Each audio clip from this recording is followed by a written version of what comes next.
This edition of the Rhode Island Spotlight is brought to you by Amica Insurance, a proud sponsor of the Rhode Island Hospitality Association's Employee Relief Fund.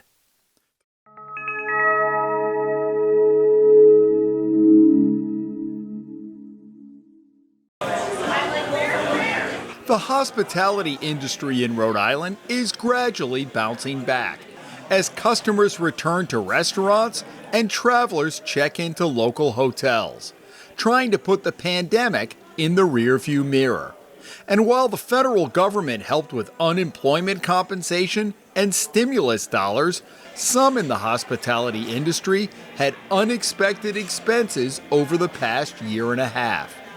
Enter the Rhode Island Hospitality Association, which used a nonprofit entity it had created years ago to help with those financial burdens through an employee relief fund. We don't have an unlimited amount of money, but we want to make sure that the money goes back to the employees who have worked so hard in this industry, lost their jobs, came back to work, and now may need a little extra help. Dale Venturini is the longtime president of the Hospitality Association, who had always dreamed about setting up the Employee Relief Fund. The pandemic was the catalyst to get it going. We were shut down, so people were out of work.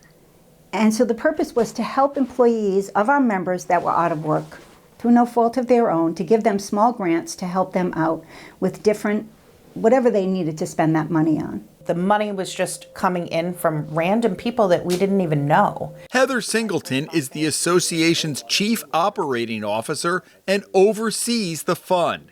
It offers one-time grants of up to $1,000, and a committee decides where to distribute the money. When word of the effort began to spread, donations began to pour in. I reached out to everybody and said, what connection do you have to our industry? And you know what most people said to me? They were like, we just enjoy eating out and we miss seeing our favorite server. They heard a familiar theme from donors after the first round of stimulus arrived in people's bank accounts. We got some money from the federal government, the $600, and we decided we were okay, so we wanted to find something to give it back. And so we chose to give it back to you and your fund. I remember being at graveside and having a splitting headache and saying that I must be stressed out, but I don't normally get headaches. Christopher Moore was at his grandmother's funeral in Massachusetts early last summer and brushed off the symptoms of something that would land him in the hospital within days. Woke up one day and couldn't get out of bed. Had no feeling in my left side, my arms, my legs. No vision in my left side. Moore, who is the manager of the public kitchen and bar at the Renaissance Hotel in Providence, said much of it was a blur. I only remember getting out of bed, trying to get down the stairs, which didn't happen successfully, and being brought to the car to go to the hospital. I don't remember going to the emergency room. I don't remember being in there until I think the day after. When I woke up and I was surrounded by doctors. The surgeon told him they had removed a fist-sized abscess from the right side of his brain. It wasn't cancer or a tumor, but he remembers the uncertainty surrounding how it might affect him in the long run. I think there was some thought about me not being able to walk or permanently? I think for a good while, and unsure of how I was going to function. I do remember them asking me when I woke up to clap, and I'll never forget it. I was like, that's the stupidest question I've ever heard in my life. So I went to clap and I totally missed my hand. It was like the left side was not talking to the right or finding it at all. And that is when it set into me that there was a problem. There was a big problem. Venturini saw this picture posted on Moore's Facebook page. And I saw him in a hospital bed with tubes all over him and broke my heart.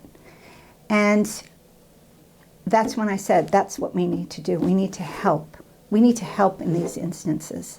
That was the specific that brought home the theoretical, right? That was my catalyst. Yeah. And it's still, it was the, I still can see that picture in my head. I know when there's something that big in your life medically, there's going to be other expenses regardless of what insurance you have. Just to know that bill is going to be paid and I don't have to worry about it. Moore, who was in the hospital for 12 days, got a call from Singleton, who he knew. During that conversation, she brought up that they would like to donate to my fund, etc. And it was awkward because I don't expect that from people. And people reaching out, it was overwhelming, very overwhelming. Hi guys, how are you? Good, how are you? Wow. Moore is now back to work and recently got a clean bill of health from his doctors. And he encourages people to pay it forward and consider contributing to the relief fund. No one ever expects to be in this situation. So giving to make someone's day or just to give that little special light in a dark tunnel is important. And I think giving just makes you feel good. I'm happy he's back to work. I'm happy that we were able to help. It feeds my soul to know that something small that we did can help out in such a big negative experience in someone's life. But Venturini said that even as the pandemic continues to ease, the need persists. You can't get to work because your transmission blew, right? Why don't we help you fix your transmission? Or daycare, or there was a host of things that they said would fall under the new fund. There was a woman, she worked at a restaurant in Newport. She lived and worked in Newport, but she was originally from Connecticut. And her father became ill with COVID, and unfortunately he ended up passing. And she had to drive back and forth from Newport to Connecticut to help her mother out with the arrangements and to check in and all of that. And she just needed gas money. As simple as that. That's all she asked for, was just help with gas money. It brought back my faith in human beings. COVID's been tough. It's brought out the worst and the best in people. And I'm seeing the best in people when people do something like that, to say, I want to give a little bit back. Our industry is really the cornerstone of every community. We all have our favorite restaurants. Many of us worked in restaurants or the hospitality industry as a very first job. When you celebrate a major life event, maybe it's a wedding, maybe it's an anniversary or somebody's birthday, you usually do it in a restaurant. Or you're at a large event or a graduation party, or your life experiences. Somehow the hospitality industry is usually involved with it. I think innately all of us want to give back to the community, and some can do more than others, and this is a vehicle for people to know where their money will go. In Providence, Jim Hummel for the Rhode Island Spotlight.